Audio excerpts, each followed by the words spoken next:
அருண், டேய், இது பாருப்பா, இப்படி பேசுறது தப்பு.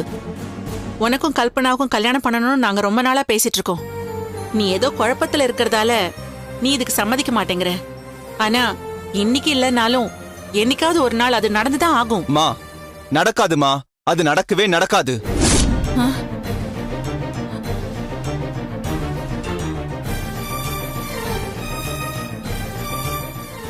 அன்னைக்கும் சரி இன்னைக்கும் சரி கல்பனாவை கல்யாணம் பண்ணிக்கிறேன்னு நான் வாக்கு கொடுக்கவே இல்ல.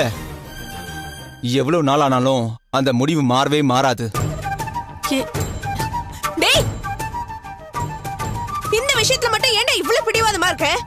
ஏன் வேலை விஷயத்துல நீ கூட தான் இறங்கி வர மாட்ட? உனக்காக அண்ணனை மட்டும் தியாகம் பண்ண சொல்ற? அண்ணனுக்காக நீ வேலையை விட்டு கொடுக்க கூடாதா? சுதா,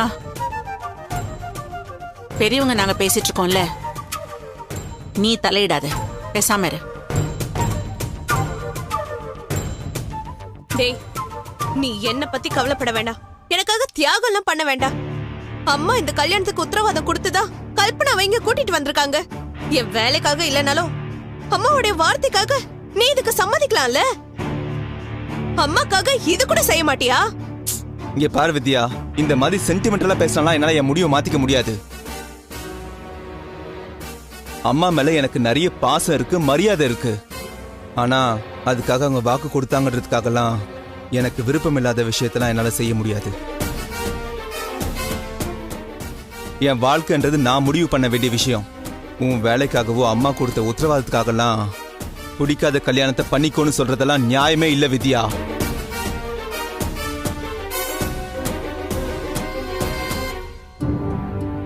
இங்க பாரு, எனக்கு இஷ்டம் இல்லாத வாழ்க்கையை திணிக்கிறத விட நீங்க என்ன சாகவே விட்டுருக்கலாமே.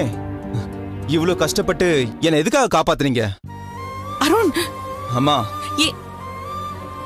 ப்ளீஸ்மா, என்ன கொஞ்சம் பேச விடுங்க. பேச வேண்டிய நேரத்தில் நான் பேசாம இருந்தனாலதான் இவ்வளவு பெரிய தப்பா இருக்கு. இப்போது நான் கொஞ்சம் பேசணும். நான் பேசி ஆகணுமா?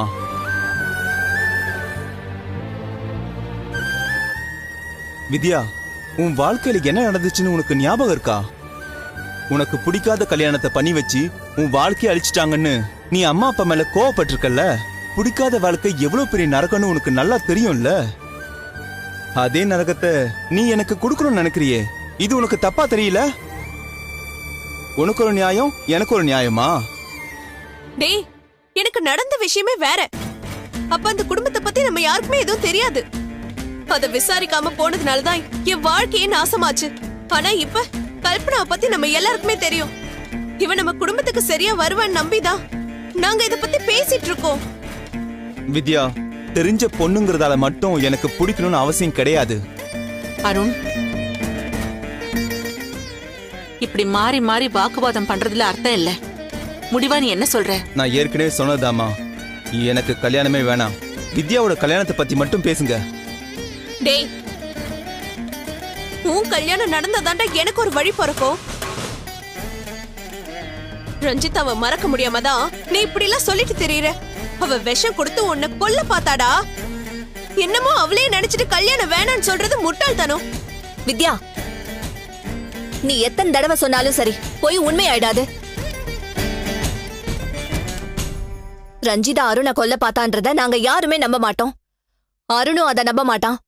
நீ தேவையில்லாம அந்த பேச்சு எடுக்காத. அத்தை, அக்காவோட நோக்கம் உங்களுக்கு புரியலையா?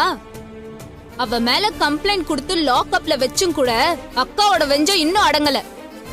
அதான் ரஞ்சிதா கொலகாரின்னு அண்ணனோட மனசுல பதிய வைக்க பாக்குறா. அத வச்சு கல்யாணத்துக்கு சம்மதம் வாங்கிக்கலான்னு துடியா துடிக்கிறா. இவங்க என்னதான் கதை கட்டினாலும் அண்ணன் அதை நம்ப மாட்டாரு. ஏன்னா ரஞ்சிதாவை பத்தி நம்ம எல்லாரையும் விட அண்ணனுக்கு நல்லா தெரிஞ்சிருக்கும். டேய், இவங்க சொல்றதெல்லாம் நம்பாத. ரஞ்சிதா முன்ன மாதிரி கிடையாது.